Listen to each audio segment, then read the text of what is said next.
So this next session will give us some insights into the important work being done in the field of robotics. Robots today represent some of the most challenging areas in AI today. When you embody intelligence in a physical object, like a robot, all aspects of AI need to be deployed.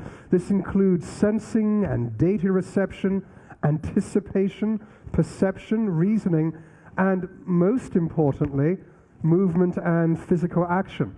Now, I'm not talking about industrial robots, which perform pre-programmed repetitive tasks.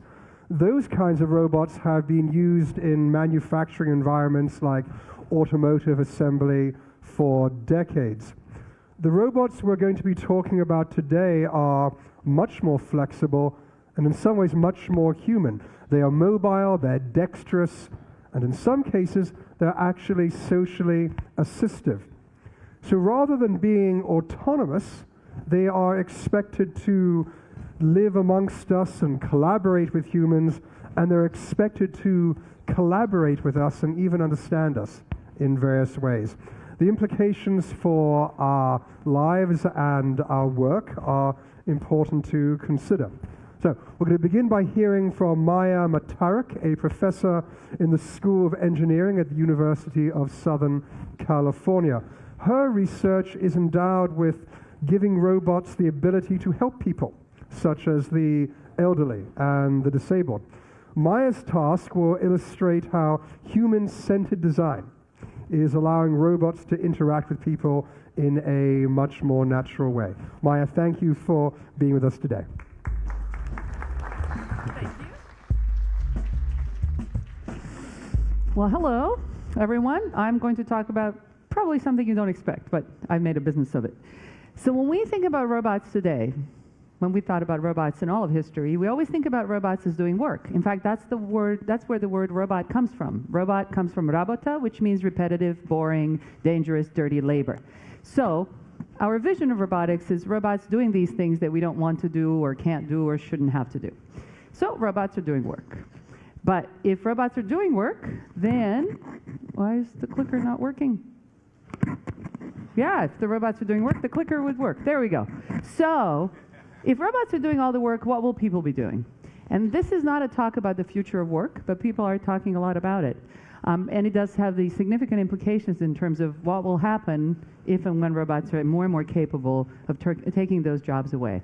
But I don't really want us to think about that. I want us to think about a different future. I want us to think about a future in which robots are really, really helpful to us in really fundamental ways, but they're not actually doing physical work. And that's why I told you it would be different than you might be anticipating. So what if what we need from robots, what we really need in terms of to be well and prosperous and healthy and long living, is actually not for them to do physical work at all? And that brings us to this issue of the care gap that we're all very familiar. There's a giant challenge facing this country and other developed countries, and underdeveloped countries as well in a different way, and also a huge opportunity if we want to look at it. And that is the gap between the massive amounts of care that people need one-on-one versus the amount of care that they're able to get from the current standard of care, regardless of where they are on the income spectrum in terms of what is covered.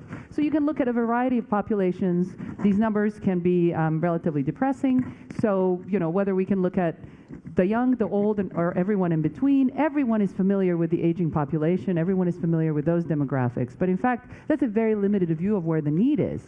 Look at the young. Look at the fact that we have, let's pick autism.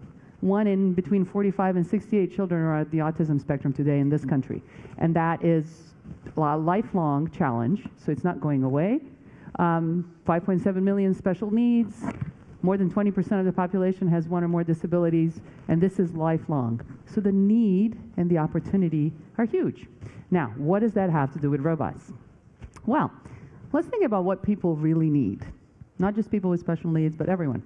We need technologies that will improve our motivation to do the work that we need to do. We need technologies that help us socialize with each other and not with the technologies themselves. Why do I say that? Not because I'm a zealot, after all, I'm a technologist, but all studies in human health show that having friends, even tending to a plant, will make you live longer. We have no studies that show that interacting with screens will make us live longer. We need technologies that will make us fundamentally more human. And why do we need that? Because you cannot outsource the drive and the will to live. And going all the way down to neuroscience and all the way up to human behavior, every study will show that if you need to recover, if you need to learn, if you need to train, you need to want to do it, and then you need to do it a lot to get good at it. You cannot outsource that. You have to want to be and do.